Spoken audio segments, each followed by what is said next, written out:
Hey, everybody. Welcome to the big show. Steve Harris, that's me. Got Craig Flack sitting here with me as well. We are exceptionally average. And we don't say that tongue in cheek. We are very good at being exceptionally I like to think we're the average. We are the very best. The very best of being average. exceptionally average. We're exceptionally average in the frequency of the podcast. Yes. We're exceptionally average in the average length. We don't know how long they'll be. That's right. We're here. But I would like to think we're exceptional in the content. There's no doubt about that. And we have 3 or 4 people to tell us that who tune in every other month or For so. sure. Our grandmas are big fans They of are the exceptionally average podcast. Huge. That's right. How you been? I've been really good. You know, it's here we are now almost at the end of the year. You know, we're closing in and starting to think about the new year and holidays, Thanksgiving, Christmas. Man, what about you? Same. Yeah. Obviously, Christmas season is huge for the church. And so getting ready for Advent. And then I've still got young kids. Your kids just want cash for Christmas or a trip or I'm not even sure they want to see me. Yeah. Just send a check, Dad. Yeah, they don't need you. Just Venmo. That's fine. My kids still like Lincoln the other day got an Amazon. Amazon started sending out toy catalogs, which is awesome because that was like lost. Like the JCPenney catalog showing up at the house was the greatest thing in the world. Always. And so Amazon started sending out toy catalogs and Lincoln was going through it. It's fun. Like that's fun. Now he's not going to get 98% of it because it's like, my boy, you just circled everything, but it's still exciting for him. And so now I get really excited about a melon baller.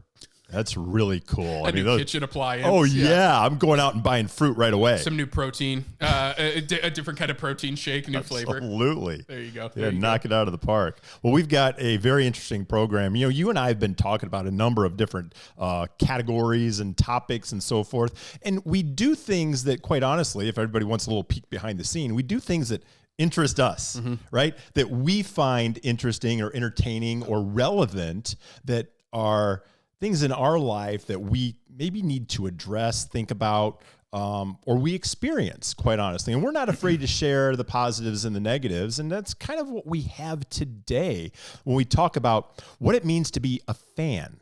Yeah. And fan is a word that people don't often think about is a shortened word for what? Fanatic. It is fanatic. And when I consider the word fanatic, and I'm not sure where you stand with this because we only talked briefly, it is somebody from, I don't think has a whole lot of perspective. When you kind of get fanatical about things, you get kind of crazy, right? You lose that perspective. Yeah. You lose that element of being able to attain distance from making a decision or making good choices or whatever it might be. But that's kind of the way I see the whole fan thing. And let's face it. No one says fanatic in a positive light. Like, oh my gosh, my new neighbor, total fanatic, awesome dude. Yeah, and you and I have been victims of our own fandom, right? Yep. And our own fanatics. We are not immune from this, which is one of the reasons why we're having this conversation. And so you kind of, here we are in the middle of football season, let's face it. And you have a little bit of a dolphin thing going on. Am I right? Definitely. So I love sports. You and I, this is one of the ways we connect. We both love football.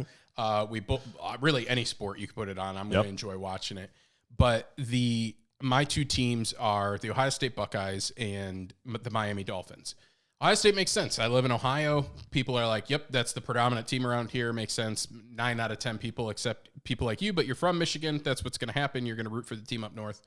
But the Dolphins are the weird one for people. So they remember that I grew up in the 90s with a dad who grew up in the 70s, who watched the Miami Dolphins go perfect season in 72, watched Bob Greasy and Larry Zonka. And then they're like, hey, we got this new quarterback from Pitt. He's going to be pretty good as a rookie. Hello, Dan Marino. So when I come onto the scene as a kid, he's like, let me introduce you to the greatest franchise ever. Dan Marino, Bob Greasy. It's a winning culture. I mean, the Dolphins were the Cadillac in the 70s, 80s, 90s. And played in an iconic stadium as well. And had the greatest coach. Oh, Till Belichick. Shula was the GOAT. Sure. And so I have then taken on the Miami fandom and for the past 20 years rooted for a complete dumpster fire. Okay. And as a Lions fan, you can understand that, but you have more perspective. That I definitely have more fandom in the Dolphins. And I think it's because they've been so bad that if I was rational, I wouldn't root for them. Like, why would I? So this year, I've been unbearable because Tua has had 5 good football games in his NFL career. He's the NFL MVP, man. Well, I can jump on that bandwagon because the Detroit Lions won their first game in 6 tries. And so coming off of this Sunday, beating the Green Bay Packers and the quarterback, Hall of Famer, who's just rubbed your face in the dirt. Aaron Rodgers, who just completely puts our face in the dirt, is like, man, that's a playoff Super Bowl win for the Detroit Lions, and we're all on board. And I went out and bought a lottery ticket. Yeah, exactly. That's what I really struggle though. If you were to if you opened up my fantasy team right now, my starting quarterback, Tua Tagovailoa, my starting running back, Raheem Mostert, my starting wide receiver, Tyreek Hill. That one's actually really that one's off. A good one. And Tua hasn't been bad, but like if you were like, I'm the only dude in America who's like, you have 3 Dolphins starting, and it's like, and you drafted them? It's like, yes, I did. That's how you know. Hope the Dolphins defense is available when it comes back around. That's how you know I'm fanatical, because it's like this. You're trying to win this, and I can't help myself. I'm like, Tua's going to go off this year. Like, so I draft him. Other people are like, yeah, I'm a fan of the Browns, but I'm drafting Josh Allen. They have perspective. That's the problem with being a fan, right? Is you go, this is the year. So let's talk about this. So we're focused on kind of our football team, but it can go through all of sports, right? No question about that. But it extends beyond that, right?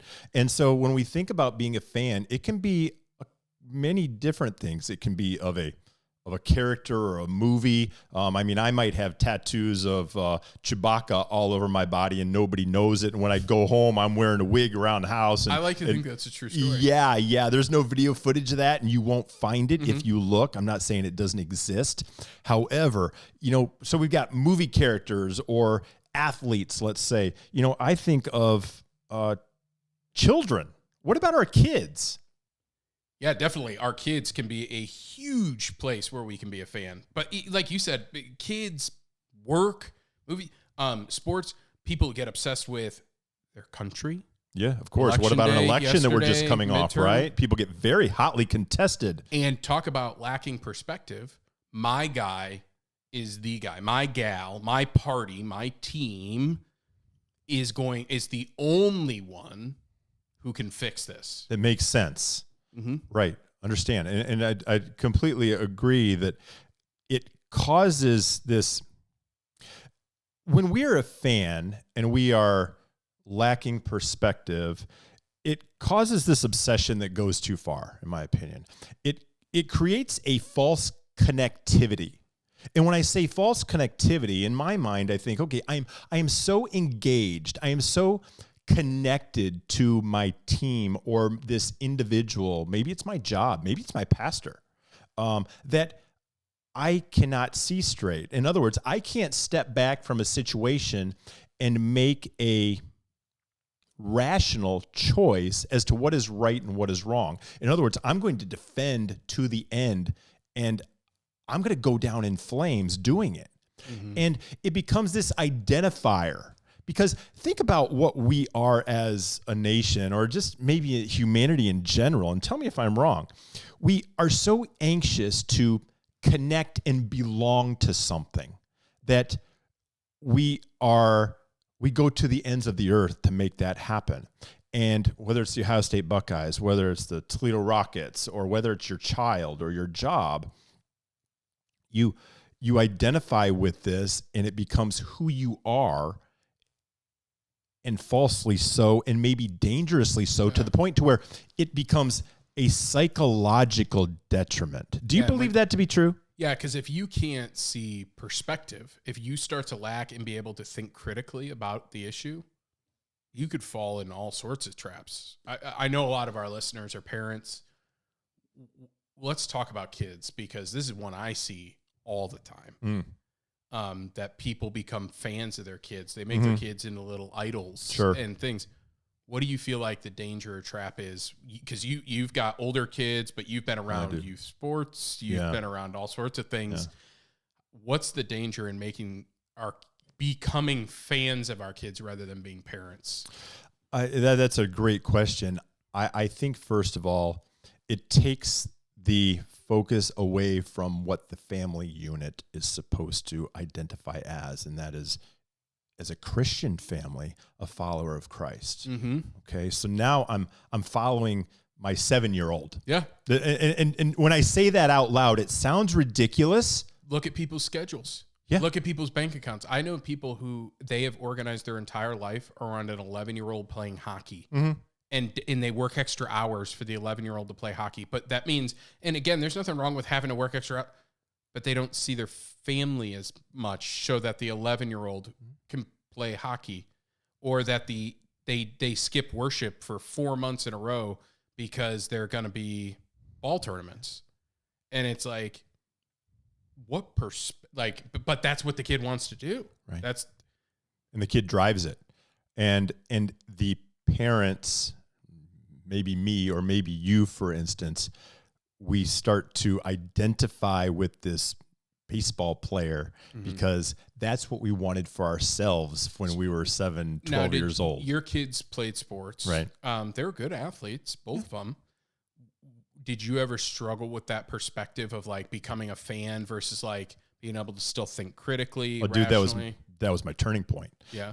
So when I think about when I came to that crossroad of, oh my gosh, I am a fan of something that I'm invested so much emotion into, something that is not going to pay back. Mm-hmm.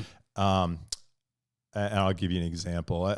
I stopped doing it for my sports teams 10 years ago, 12 years ago, because it was ruining my weekends. Mm-hmm. I mean, literally. Yeah. I mean, I would watch Toledo play, or I'd watch Michigan play growing up in Michigan, right? And they would lose to a team that they weren't supposed to lose to, or they would lose to a game they probably should have lost. And it would still upset me. I would need a couple hours before I could re-engage with my wife. And finally, I don't know what the moment was in particular, but I just had to stop for a minute and think, are you kidding me? Is this really what I'm about? Is this what I've sunk to? Is this how I identify? Or is this just how I want people to see me, as somebody who is connected to something bigger than myself? Because we're all so eager to be connected and part of something, right, that is successful. That's why you and I I'm a Toledo graduate, you're a Bowling Green graduate, which makes it crazy that we even get along. But the fact that you cheer for Ohio State and I cheer for Michigan is like crazy, because we didn't go to school there, right? Yeah. we cheer for these teams because we can better identify with those teams in a larger community. If most Michigan fans and most Ohio State fans didn't go to the college. Yeah, if you said, oh my gosh, BG won today, people be like, dude, whatever. But you talk, you're at a restaurant and you say, hey, how about that Buckeye game? And now all of a sudden a crowd gathers around and they want to talk about how well the defense played, or boy, we really need to make that change at quarterback or coach or whatever it is. And it's the same way with my side, right? But my moment of truth really came when I was coaching my son, Colin, in basketball. I had a little bit of a coaching parent meltdown that I got called to the carpet on, and I very well should have. It was the right thing to do. Now, fortunately, I am not that person that I was that many years ago. And unfortunately, people who were around still see me as that person that I was at that time. Yeah. However, because they see you as a fanatic, and then they go, that's what they saw me. That's what he is. Fanatical. That's what he identifies as. And that's his perspective, right?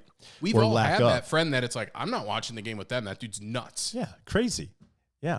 And so I just had a moment where, I looked, I yelled, and it was for something silly and stupid. And then I went home and I was devastated at myself for doing it. And I probably apologized 10 times to my kid throughout the rest of the weekend. Like, I promise you that will never happen again. And he's like, okay. But in the meantime, I kind of embarrassed him in front of his friends. I embarrassed him in front of his friends, right? Yeah. I kind of made a little bit of a fool of myself in front of other adults. Yeah, your wife. My wife, who's there like, oh my gosh, here I have to sit married with to this guy. bozo. Yeah, exactly. And so I just had to have a come to Jesus meeting with myself and say, gosh, how do I really want to identify? Do I want to be a fan of my kid, or do I want to be enthusiastic about what he does and see him succeed? And if he doesn't succeed, it's a learning experience. How do I want to parent through that as a Christian father? And so that was my moment. And since then, I have become uber sensitive to those around me who are fanatics. And yeah, because it's like you're in recovery. Yeah. So like you could sense it in others. Yeah, they bring the booze into the room, and I'm like, getting the shakes. Yeah. Okay. But I hear that and I see that, and I feel really bad for them, because I feel like they're lacking some kind of identity that they really would like to have that they don't. Yeah. And they're reaching out so desperately, trying to cling to something that doesn't belong to them and doesn't even know they exist. Because if I tell you, oh my God, I love Jim Harbaugh, I love Ryan Day, those guys are the greatest, I've never met them. And if you told either one of them my name, they would be like, hey, yeah, who? So they don't know who I am. My football team does not know Steve Harris. They don't care whether I turn on the TV or not. And so they're not engaged with me, but yet I am overly emotionally engaged with them. And that's where dangerous. I think when it comes to kids, especially, when you start to lose that perspective, because fanatics, they block out all the bad, or they over fixate on the bad. Like when you become fanatical with your kids, your kids need parents, not fans. So your kids need a parent to be able to say, hey, you messed up here. Mm-hmm. Or, hey, you did good here, but you could do this better. Or, hey, I'm just proud of you. Right. You did this, this, and this. Not, oh, you didn't get the lead. Right. Oh, I wanted you to get the lead. Mm-hmm. Oh, but I did acting. Oh, you're not going to be in band. Oh, you want to be a cheerleader? Oh, I hated the cheerleaders in high school. Yeah, they were mean to me. Oh my gosh, you're not going to be a cheerleader? You want to be in band? The band was full of nerds in high school. Right. Oh, you're going to play football instead of soccer? But I was a soccer star. You need to go. Kids need to hear, they need parents to support them, helping to find who they can be in life. And this is what I've seen as a pastor, is parents start to lose perspective, and then kids never gain perspective. So kids grow in perspective. Kids should be the one that think, if I get dumped in middle school, mm-hmm. it's the end of my life. Right. Because it feels like that, because you're 13, 14 years old. A lack of experience. If you lose the ball game, it should crush you at 15. Mm-hmm. Your parent shouldn't also be crushed. Right. And they can be disappointed. Right. We can all get encouraged, but shoot, I wanted to win that. But your kid needs to learn perspective. Right.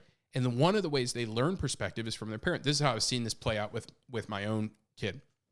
So one of the things that parents focus on so much right now, academics. My kid needs to get the best grades, all this stuff. I think a lot of it comes from my own baggage, from being in learning disabled classes. Your wife is a teacher for those. I would have been one of her kids. And having these, I place very little emphasis on academia. Me too. I just don't care. It's important, but not one person has ever asked me, how did you do on that spelling test in 4th grade? Right. Not one person has asked me, what'd you get on your ACT? Not one person has asked me that, but I do have people that remember how I treated them in school. I do have people who remembered the things I said about them, maybe not so politely in mm-hmm. school. Mm-hmm. And so if I lose perspective on my kid, I'm going to be like, if they don't get into a good school and all this stuff, and if I can't get them into Harvard and all this stuff, the perspective I have is I tell my kids every single day, be a blessing. And if you ask my kids, what does your dad think the most important thing in school is? It's how you treat people. Right. So the only thing I ask parent and teachers, how does my kid treat people? Because I have the perspective right. to say that that's really important. And as a parent, if we lose that, we're going to be in a real situation, because then our kid will never gain it. So if I'm just telling them it's all about your grades, it's all about your grades, it's all about your grades, it's all about this, and then I'm only ever praising grades and that kind of thing, then they're not going to gain the perspective that it actually really matters how I treat people. Oh, and by the way, I'm going to learn to read and write and do arithmetic along the way. That's important. That's important. But if I'm a jerk, and so helping them gain that perspective, and if you're a fan of your kids, you will not have the perspective to help them gain that, because then I also have to have times and hard conversations where I'll have to say to my daughter, hey, you're not behaving very kindly. Or, hey, I see what you're doing. You're trying to act cool, and you think it's cool to like say this, this, and this. It's not. And those are kind of hard. Sure. And awkward, but I want to help her in that. If I was her fan and I was like, oh, she's the greatest, she can do no wrong, she's perfect in every way, when she kind of biffs it, because she does, because she's a kid, because I do, I'm an adult, right? I wouldn't come alongside her and be like, hey, sweetie, hey, we're not going to talk like that. Like, it's just not becoming. It's not awesome for a young woman of God. We're just not going to talk like that. Right. And you think it's funny? It's not. And you can tell the adults who did not have those parents come alongside them to tell them that they were wrong, that that there's a certain way to treat people. You know, I'll say this. You had mentioned kind of the workplace, and I would tell you that in large part, more of my success is attributed to how I treat people and how I got along with coworkers, as opposed to, boy, Steve can really put an analysis together in a spreadsheet that really drives home the numbers. Oh, hey, well, we got to hire this guy. It's not that at all. Tony Dungy, Super Bowl winning coach, I think first black guy to ever win a Super Bowl, coach of the Bucks and then the Colts with Peyton Manning. Right. He said the number one way he knew people were going to make it in the NFL, the number one characteristic, was able to get along with people. Yeah. Not X's and O's. Right.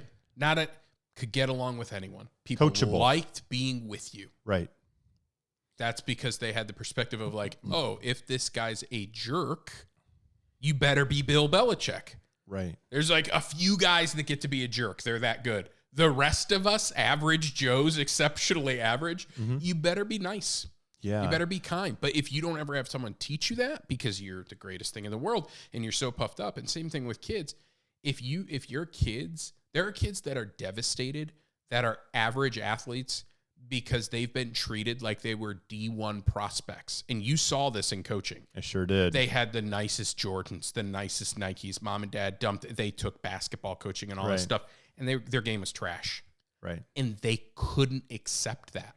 Right. Because my parents say I'm awesome, and that the reason I'm not playing is because Harris's boy is playing over me because Steve is a fan. You know, think about that.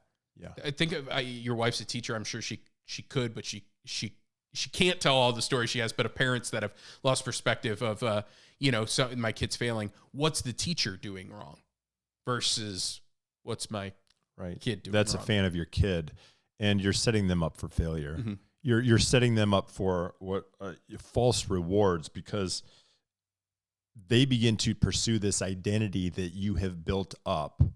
And when they don't achieve that in adulthood, now it all comes crashing down like a house of cards, right? Let me ask you this. So we've talked about it from the outside perspective, and we can circle back. I think it's important to not be a fan of your marriage. You want to be able to think critically about it. What happens when you become a fan of yourself? You ever become a fan of Steve Harris too much? I have done that many times, and I'm shocked that both of us have had an ego or arrogance or a fan. I would make this statement. I was going to say argument, but that sounded very fandom. Fanatic. I would argue. I would make the statement that I have to check myself daily. In other words, I have my moments where I become pretty self-absorbed every day. And it's probably internal. I hope it's more internal than it is external, but I'm sure it comes across sometimes as external. What ditches do you fall into? So if Steve starts to become blinded and fanatical about himself, how's that going to manifest in your life? It's going to manifest because I'm going to forget about the feelings of others. I'm going to forget about putting myself in their shoes. Do you just start railroading people? I think I do. And it's not like I pin my eyebrows down and my ears back and just go after them and attack. But I think my demeanor, the things I say, how I might exclude them from a conversation or from an idea, maybe it becomes dismissive, can be very impactful on, oh, I just did that, right? And most of the time, Craig, I would say 80, 90% of the time, it's more internal. Like it's me on my own, and I'm thinking, oh, you send out an email, right? And you get all these responses. Hey, great job. Good job for this, setting that up. And now all of a sudden I sit up a little bit straighter. I puff out my chest a little bit more and like, look at author Steve Harris. Look at me. Crushing it. Look what I just did with this email. Yeah. I'm crushing it. Yeah, get a little of that dopamine hitting in there and you're good to go. That's right. Yeah. And so you stand up from your desk behind your chair and you stare at that email response a little bit longer, cross your arms, and you just shake your head. Yeah. But those are some things where you can become self-absorbed and it becomes very dangerous. And so I'm trying to stay humble. I'm not going to lie. That's a hard thing for me. I grew up as an only child. And so guess who was the focus in that family? It was me. And wrongfully so. My parents divorced as a result of me being the focus. I totally they weren't focused on each other. No, they were not. And then they're focused on work, and then they begin to just fall apart at the seams. And by the time I was 15, they had separated and divorced. So I saw that happen from the inside out and swore all along that wasn't going to be. I wasn't going to be a fan of my marriage, right? Or I was going to be more engaged. But I didn't recognize that I was a fan of myself or a fan of my kid or a fan of my team until I just kind of had that oh crap moment. Yeah. And I decided I did not want to be a fanatical. I would rather be an enthusiast. Now I'm a sports enthusiast. I'm enthusiastic about my kid. I'm enthusiastic about my church. I'm not a fanatic about my pastor as much as I love you as a brother in Christ. I'm enthusiastic about my politics, but I'm not a fan of my president, whoever the side of the aisle is. I'm not saying right now, I'm not criticizing a Democrat or a Republican. Yeah. I'm saying I'm not a fan of any president. I'm an enthusiast of this or of this idea or that idea. So I really have to check myself because I see people arguing, and you see it too on Facebook and other social media, and it just becomes mind-boggling, and it's like this train wreck that's unfolding of people arguing about in support of something or not in support of something. Maybe it's a team, maybe it's a politician, and nothing's gained at the end. There's nothing won. There's no reward. There is a false sense of this is who I am. But at the end of the day, when you close up shop and you close up that social media, guess what? You still have that bill that needs to be paid. You still have to go to work the next day. You still have diapers that need to be changed in your kid. Oh, and you gotta feed the dog, mow the lawn, and spend some time with your wife. You've gained nothing with whether your team has won or your team has lost. Yeah, I think if we were to compare the two, be enthusiastic or be enthusiast versus being a fan. The way I do that is the closer I study Jesus, the more perspective I have on myself and others. So it's fairly easy. I know two types of pastors. There's giant, arrogant jerks, and I know some, and I can fall into that at times. I understand. But most of us are actually basically like, I stink, my sermon stinks. Self-deprecating. This is all trash. But the reason is because we spend enough time with Jesus that we look and we're like, man, I'm not that. But I don't think Christ wants us to get into that, but it keeps you sober of who you are. So when the church is going really well, I'm like, it ain't me. Like, I know who I am. Like, I know what goes on in here. Right. And when it goes not so well, I'm like, well, it's just not going well for a season. It keeps you level and it keeps you focused on what actually matters. Because I can, like you, start to think, oh, I'm kind of decent at what I do. I'm kind of good, you know? And the perfect example for me is like you give a sermon, the email, so to speak, and it's a pretty good one. Yeah, get a couple of texts on Sunday afternoon. Yeah, maybe someone texts you, go, all right. And then the next week, someone's literally sleeping. Like actually sleep. And I'm not joking when I say I've had people actually fall asleep while I'm talking. And it's like, okay.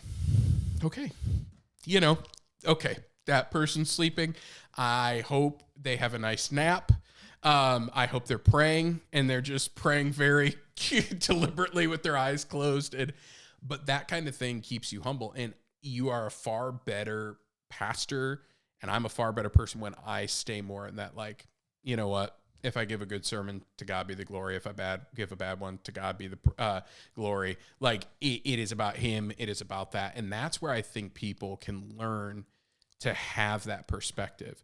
Is if Christ is all sufficient and Christ is number one in your life, then being a fan is crazy. So the reason if you ask Becca about my sports fanaticism in Ohio State particularly, and this is why I say I'm probably more of a fan of the Dolphins now, because Ohio State was like wrecking my life. Because they would win, but it wouldn't be good enough for me. Like this past week, Ohio State fans were all upset. They won by 2 touchdowns. And I'm like, I don't know. This is a good, they didn't look great, but they won. You're going to be upset when they won? Yeah. That's crazy. And it used to take me days. And Becca would be like, when Ohio State would lose, she'd be like, well, I just lost my husband for 2 days. Yeah. And it was true. That is crazy person behavior. I agree. And so I've had to just be like, I allow it to bother me during the game. I like to yell. That's how I enjoy the game. Then when it's over, you go, well, shoot. Or, hey, awesome. Yeah. And move on. Go play with your kids. Yeah. Like, and again, are you going to really let this, like, my kids, like, and I want to say it was Elsie one time. She's like, it was like, am I going to spend time with her tonight? Or am I going to have to be like, sorry, sweetie, I'm not going to speak to you the rest of the evening. Ohio State lost. Right. Or daddy gave a bad sermon. Or, you lost in T-ball. Right. Wait. I laugh, but it's not funny, but it's totally true. All of those things. So when you keep perspective, and for me, keeping that perspective is keeping my eye on Christ, knowing who I am in him, being secure in that, having those things, and keeping perspective and not being swept up in, oh my gosh, they're the thing that can fix it. So unless the only thing I'm a fanatic of is Jesus Christ, is like, and is that a good thing to be? Are you allowed to be a fan of Jesus Christ, or do you warn people to be careful of the word fan? How does that work? I think you can be a fan of Christ in that he is perfect. Okay. So if you're there is that connectivity. There is somebody who you can be a fan of and is going to connect back with you. And will give you perfection. And in his perfection, it's not like Christ says, hey, this is how you're going to follow me. You're going to humble yourself. You're going to pick up your cross. You're going to follow me. So even in being a fan of Christ, it's about a dying and a death to self. So it's not like, oh, but if you worship Jesus, you get to become this great thing. If you're a fan of Jesus, being a fan of Jesus, Jesus said that I'm a servant. So even like when we think of fandom in America, it's like glitz, it's glamour, it's awesome, it's all this stuff. Christ said, yeah, if you want to come and follow me and be my fan, then to be a fan of me. Now, I would argue that you probably want to just be a follower of Jesus, not a fan, because then when Jesus says really hard things, you're not like, oh, that's a bummer. Yeah. It's like, no, be a follower. But I we need to know new Jesus. Yeah, like fire him. But that's where I get that perspective from. And so I think for a lot of our listeners, it's this idea of like, where are you lacking perspectives? Marriage. I think a lot of people lack perspective. So what do other fans do? You've seen this at Michigan. You guys have a trash football coach. No, there's no you guys. There's no we. We need to talk about that. That's true. There's no we. I am not we. They have a trash football coach. Not a fan of Jim Harbaugh. But Michigan fans, he's probably one of the best coaches Michigan can get, because there are like 2 great football coaches, maybe one, Nick Saban. So other than that, everyone else is at another tier. And Jim Harbaugh is absolutely in the second tier. It's like, he's good enough for Michigan. He'd be good enough. And so it's like, but people want to fire him. It's like, who are you going to go get? Right. You can take that approach in your marriage at times, and you go negative, not just on like, oh, my kid's perfect, my marriage is perfect. You go, this whole thing's awful. Everything they do, everything they do is terrible. Nothing they do is good. That's how we speak This about always coaches. happens. Ryan Day always calls a bad game. Your wife always, she never wants to do this. Or my husband always wants to do that. And it's like, that's fan behavior. And when you fall into that, because you're fanatical about it and you lack perspective, fans can get just as angry at the things they love because it let them down in a certain way or it didn't fill them in a certain way. You said something so important, I think, a little bit ago, and I want to go back to it as you're talking about being a fan is okay with Jesus or to Jesus as long as you recognize you are dying internally to Christ. The same is true. The perspective is true, but for a much more dangerous purpose when we die inside to our fanatical team, to our character, and to our favorite character, to our favorite politician, to whatever it might be. When we die inside to that thing other than Christ, then we are giving up the identity that Christ meant for us. He is jealous for us. He wants that focus. And when he doesn't receive that, when we die to others or we die to something, an idol, other than him, now we've really lost perspective. And for you, it was only your bearing as a Christian husband and man and a Christian disciple, and then as a father and a husband, that when you biffed it with Colin and coaching, that's what brought conviction and shame. Like, was like, man, that's not who Christ has called me to be. No. Like, that's the only thing that brought that balance to you. And that's why I think it's so important, because like the world would tell you like, well, you got passionate. Okay, maybe you shouldn't have hollered, but like, you want him to be the best. You need to go after it. Where Jesus is like, really, Steve? Yeah, that's right. Really, Steve? Now, he also spoke through your wife and she said, really, Steve? And then all the other parents were like, really, Steve? You know, like, but like it was only that bearing of like, I don't want to be that. Right. Because that's not who Christ is coming to be. And ultimately, life is not found there. This is where I really see people, they're chasing life and fanaticism. That's what we do. We're chasing the high. We want to be a part of the group. We want to have good things. And then there's some joy in that. But this is what people are doing in politics. Because they don't have Christ, they really believe life will be found in winning the next election, getting my team in, and then it'll be okay. I want to talk to you about that. I want to jump on that a little bit. Do you think, maybe I'll say it this way, I believe that is an element of escapism.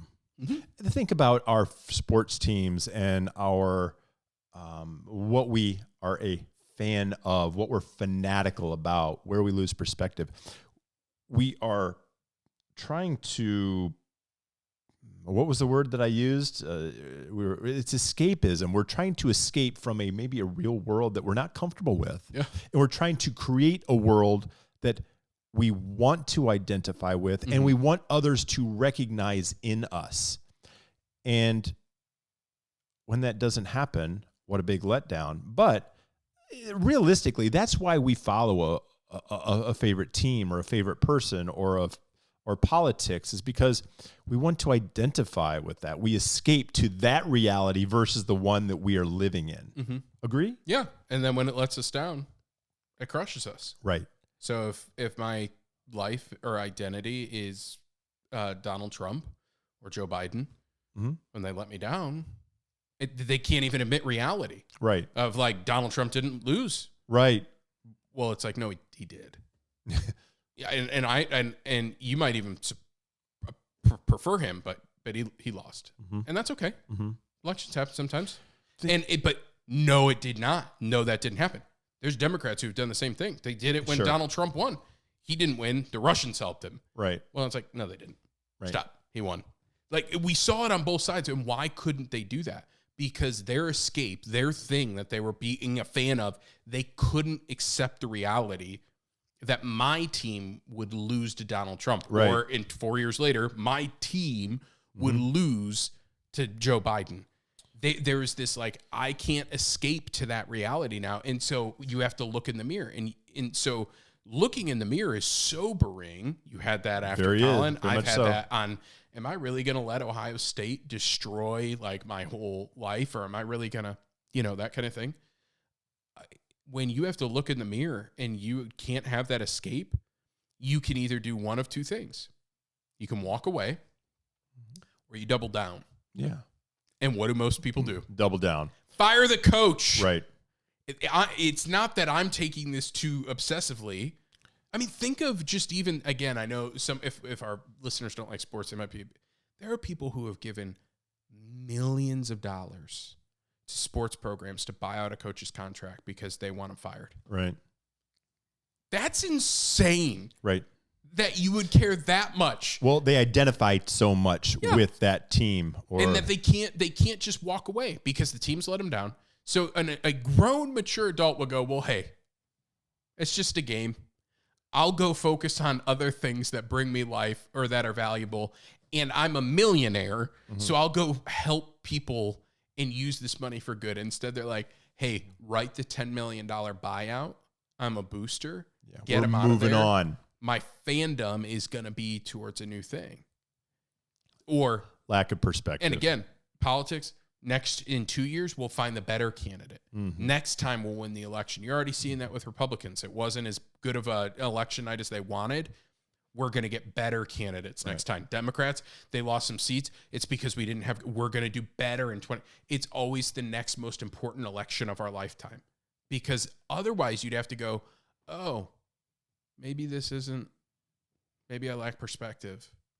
Maybe I've given myself over to this thing. Maybe it has a hold on me and it's not Jesus. And so it's not actually giving me life. Yeah, no doubt about that. I completely agree. It determines, things like that determine our happiness, whereas we're responsible for our own joy. But that is what they focus on Christ. And as long as our eye is on the ball, which would be our spiritual journey, not our sports journey our political journey. I think then we can actually have a lot of other, if your joy is in Christ, if your joy is found in the Lord, that's what the scriptures say, that joy comes from the Lord, then you can find happiness in a lot of things. Absolutely. Think about this. I love watching football. It makes me happy and it can make me sad. But it doesn't affect who Craig Flack is as a man. You've come in on Sundays and seen me preach after the Ohio State has won and lost. And Lord willing, you haven't seen one iota of difference. Because the reality is it doesn't matter to me in comparison to what I'm actually doing. Because my joy is in Christ. Was I sad? Sure. But when they win, I'm happy. And it's a fun little thing. Yeah, we have this jar that you think about. And we've all seen this video maybe on a TED Talk or YouTube or whatever it might be, where we have this jar, and when we put the sand in first or the water in, and instead of the priorities, which are the golf balls. Yep. They don't fit. They don't fit. However, when you're right, when you have perspective, when you focus on Christ and you're a follower, you're a fan of Christ, and the other stuff becomes things that you are enthusiastic about. Yeah, just cool. The number of balls that fit in that jar, when you put them in first, the priorities, it's immense. It's an overflow. You can't keep up, and you can enjoy things so much more. And I love having perspective because I feel like I'm able to have conversations with people instead of arguments. Yeah. I'm energized through conversation, whereas I'm exhausted through arguments. I love some of our conversations. You're one of the people I can actually talk X's and O's in football with, because if Ohio State's looking really good or bad, I can talk to you about that. If you and I text each other during the Saturdays. And it's like, man, they look like trash. They look like good. And you can say that because it's like, and then it's a conversation. Right. When you have someone that, like, I was texting a friend tonight who's really involved in politics, but I would say has a sober mind. I can actually talk to them about it. And I was like, hey, it was a good night for these people that they supported and helped. And it wasn't. And he's like, yeah, we saw this. This is what it's setting up on this race. It's a conversation, but it wasn't this fanatical, like, oh my, but this person lost and I can't understand. And they don't let it, like, the people actually doing it don't take it as, when you can have that perspective, everything changes. You just feel energized more often. You're not experiencing these highs and lows. Because where does your joy come from? It comes from Christ. I'm in the Lord. And then, so one of the things I started doing was, and this is a little off topic, but I don't engage things that make me angry Mm. because I'm not obsessed. So I'm not obsessed with it. So many people know that politics is eating away at them. So just walk away from it. Right. Well, I can't. It's too important. How dare you say that? Actually, you can't. The country is not They're going to be okay stop. without you posting on social media. 100%. No doubt You about it. didn't In have to argue fact, with- you'll probably be a lot better off because you're going to enjoy your family. You're going to put your focus and your energy into them, and you're going to have a very joyful weekend as a result. If my friend, one of my elder at my previous church, he was biggest Michigan fan, season ticket holder at one point. I texted him. This was when Michigan was in the doldrums, always losing, Ohio State getting thumped. And it was like 2011, 2012 or something like that. And I texted him and I was like, well, better luck next year. And he's like, didn't even watch the game. I'm like, you didn't watch the Ohio State Michigan game? He's like, yeah, I'm not Charlie Brown with the football. He's like, I went and hung out with my kids and it was way better. I've turned it off at He's halftime. He's like, I knew they were going to lose. Yeah. They lose every year. And this was great. He's like, but Ohio State's a great program. Good to you. And at that point, I was more of a fan. And I'm like, oh, that's not what I wanted an argument. Exactly. I wanted to rub his face in it. Right. When he was just like, oh, yeah, Ohio State's such a superior program. I just hung out today. It wasn't even worth it. And it was like, oh. Because he noticed it was stealing its joy. He's stealing its happiness. So he was just like, I'll just get it out of my life. What if people were as enthusiastic about their church and their community as they are about their team? Yeah. What would the world look like in a situation people like that? Always tell me, well, I'm not going to church. And then they're a huge sports fan. And it's like, so you'll support them through thick and thin. Mm-hmm. Churches are all about money. That team collects a tithe at the gate. Sure does. You don't get any of it. I don't even know who gives what at this church. You can come here for free, never give a dime. You think Ohio State's letting you into the ball game without a dime? You can't even watch them without cable, paying a fee or whatever. You literally wear their apparel. Yes, you do. You do that. You've tattooed their logo on your arm or your leg or your foot. You scream when they do great and all that. Guys tell me, well, I can't get engaged in worship. I'm not going to do that. And it's like, dude, I've watched you at the Led Zeppelin. It's a false idol. I've watched you at the Led Zeppelin concert. Yeah. I've watched you at Metallica. I've watched you at Taylor Swift. Whatever your cup of tea. You can sing when you want to get involved. So there's that reality. It's like, it's just not that important to you. Right. It's just not that thing that actually centers you, and I know that because all these other things, and you've just had Jesus as a part, and maybe I shouldn't have said that earlier. Maybe it's like, yeah, you're just a fan of Jesus. He's a thing you're a fan of. And he's just like, I'm a fan of the Red Wings, and I'm a fan of the Pistons, and I'm a fan of the Lions, and I'm a fan of the, Michigan. I'm a fan of Jesus, and, I come and go, and, it is. Versus like, no, I follow Jesus, so all the other things take their proper perspective, and I have proper perspective on myself, which then makes me have proper perspective on the other things. And it's not always instantaneous. It doesn't always happen all at once. I fail. I have to repent. You fail. You have to repent. But that's what keeps it centered. Right. So to me, I think as we kind of wrap up, if someone wants to not be a fan, and my argument would be, take a look at your life. What are the areas that you're struggling in? Mm-hmm. So maybe it is sports. We've got guys that listen. Maybe it is just sports, but more than likely it's something more serious. I would agree. It's deeper. Kids is a huge one. Right. Marriage, work. You've let work define you. Right. The highs and lows. If you got fired tomorrow, you be a fan of your bank account. Yeah. You don't know who I am. I am my job. Right. No, you're not. Yeah, exactly. And the people want to prove it with their, with what they've purchased, their car, their house, their watch, Mercedes. Their vacations. Yeah. And they want you to know about those things as opposed to just keeping them quiet. There's a difference between being rich and being wealthy. Mm-hmm. And being rich, I think, is something that you tell people. Yeah. Being wealthy is something you experience. Yeah. So I think if you're really struggling with being a fan, you've kind of listened to us kind of postulate and kick this ball back and forth, where we've struggled, where we've not, where we've seen it in others, where we've, and you're like, oh man, I'm kind of missing that. My advice to you is run towards Jesus and find perspective in him. He will sort out the things in your life. And so whether it's you with the basketball, me with like, hey, sermons don't define you, church attendance doesn't define you, these things don't define you. Don't let football wreck your weekend with your family, go outside and touch the grass and smell some air, you know, kind of thing.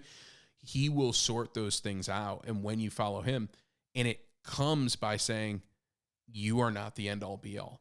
Politics will suddenly have the proper place. I voted. I can't remember a time I haven't voted. I think it's really important. I was on the school board. I've held elected office. Right. But I did not wake up this morning feeling one iota different. I didn't either. As a matter of fact, I voted on Sunday. I woke up and drove this morning and then remembered later on as I drove past a poll location. Mm-hmm. Oh, yeah, today's the day we vote. Yeah. It's like, oh, Jesus is still Lord.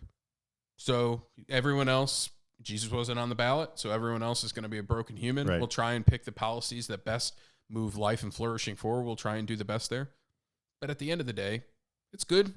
He's got the whole world in his hands. They taught me that in Sunday school. They sang me a little song with it. Like, okay, I'm good. That only comes, though, from perspective. And there will be people. This is how you know you're a fan. If you're hearing this right now and you're like, they don't understand how important it is. Yeah, you're clinging to your couch cushion right now, or you're gripping your armchair very tightly, you know, or the steering wheel. If I posted on social media right now, guys, the election doesn't really matter. Jesus is king, which Christians must say. If you are a Christian, that statement is 100% true. Mm-hmm. You know, I would get pushback from Christians of how dare you say that.